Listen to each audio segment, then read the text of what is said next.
طائف کے سفر پر۔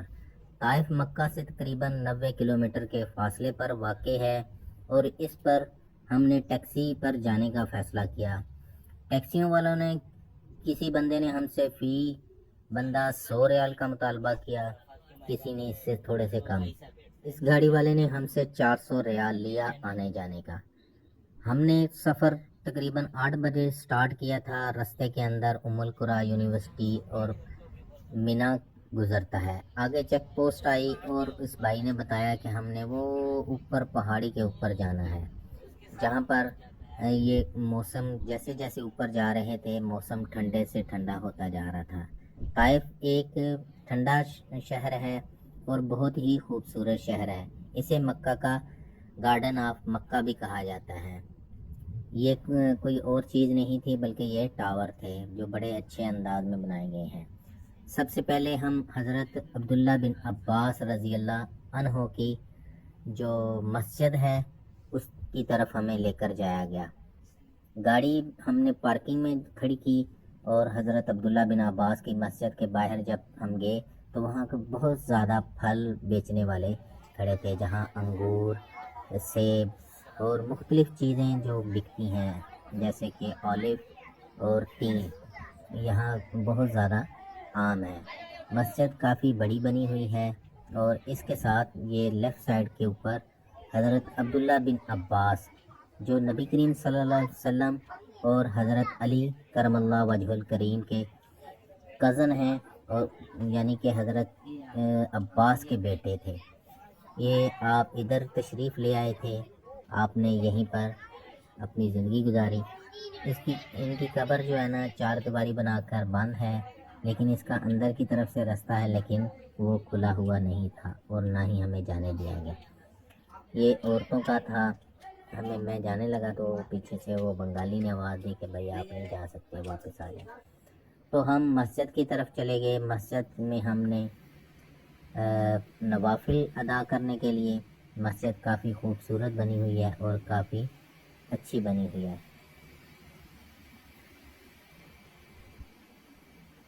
حضرت عبداللہ بن عباس رضی اللہ عنہ کو مفسر قرآن کہا جاتا ہے، کیونکہ قرآن پاک کی جو تفسیر انہوں نے بیان کی ہے وہ کسی اور نے نہیں بیان کی، تکلیف پہنچائی۔ یہ جگہ آج کل بند تھی تو یہ ٹیکسی والے نے ہمیں اوپر والی سائڈ سے یعنی کہ پیچھے ایک گلی سے میں گاڑی کھڑی کی اور وہ اوپر والی پہاڑی کے اوپر سے ہمیں لے کر آیا۔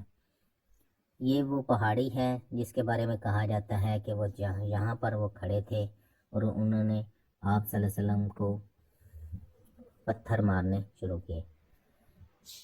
تو یہاں پر جو چھوٹی چھوٹی یہ بلڈنگ بنی نظر آ رہی ہیں یا کمرے وغیرہ بنے ہوئے ہیں وہ ٹوٹ پھوٹ کا شکار ہیں۔ یہ وہ وادی تھی، یعنی کہ وہ رستہ تھا جہاں سے ہمارے نبی صلی اللہ علیہ وسلم، وہ بنو کثیف کا وہ پیچھے قبیلہ تھا، اس طرف سے وہ لڑکے آپ صلی اللہ علیہ وسلم کو تکلیف پہنچاتے یہاں تک لے کر آئے۔ یہ سامنے وہ پہاڑ ہے اور یہ پیچھے پہاڑ ہے، جس کے بارے میں کہا جاتا ہے کہ آپ صلی اللہ علیہ وسلم کو جب آپ صلی اللہ علیہ وسلم نے دعا کی تو فرشتے جو تھے جبریل امین وہ پہاڑوں کے جو فرشتے ہیں ان کو لے کر آئے اور انہوں نے آپ صلی اللہ علیہ وسلم کو کہا کہ اللہ تعالیٰ نے ہمیں بھیجا ہے اور اللہ نے آپ کی دعا سن لی ہے، اگر آپ حکم دیں تو ہم ان لوگوں کو، ان ظالموں کو ان دونوں پہاڑوں کے درمیان پیس دیں۔ لیکن ہمارے نبی صلی اللہ علیہ وسلم لہو لہان ہو کر بھی یہاں پر بیٹھے ہوئے تھے۔ اور آپ غور کریں، اگر آپ محسوس کریں تو ہمارے نبی صلی اللہ علیہ وسلم کی زندگی میں اس سے زیادہ تکلیف کا دن نہیں تھا، لیکن ہمارے نبی صلی اللہ علیہ وسلم نے پھر بھی ان کے لیے بد دعا نہیں کی۔ آپ صلی اللہ علیہ وسلم نے فرمایا کہ شاید ان کی اولاد میں سے وہ لوگ پیدا ہوں جو اللہ کی توحید پر قائم ہو۔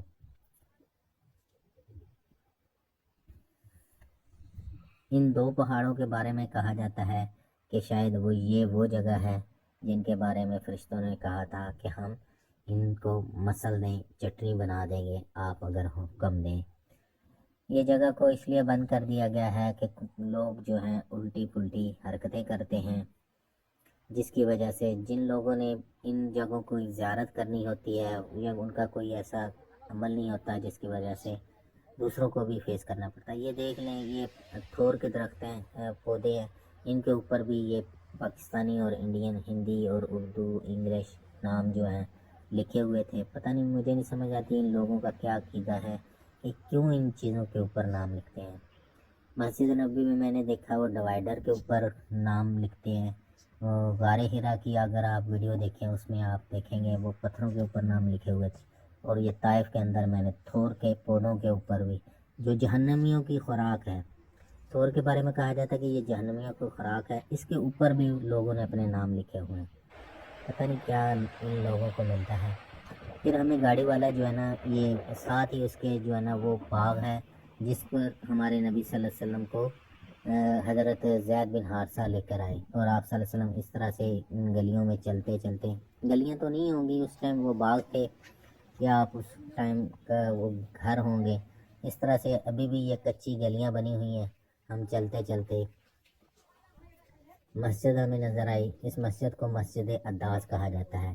ادھر آج بھی باغ ہیں، یہ جس کے اندر کہا جاتا ہے کہ یہ وہ ربیہ کا جو بیٹا تھا، عتبہ اور شیبہ، اس کے باغ میں آپ صلی اللہ علیہ وسلم اس طرح سے آ کے ایک انگوروں کی جو درخت تھا یا بیل تھی، اس کے نیچے آ کر بیٹھے، تو جو شیبہ ہے اس نے اپنے غلام عداس کو بھیجا کہ آپ صلی اللہ علیہ وسلم کو یہ مسجد عداس، آپ صلی اللہ علیہ وسلم نے پھر عداس کے ساتھ اس مسجد کے اندر نماز ادا کی تھی۔ تو اس کے ادھر ہوا بہت زبردست قسم کی چل رہی تھی، بہت سکون تھا۔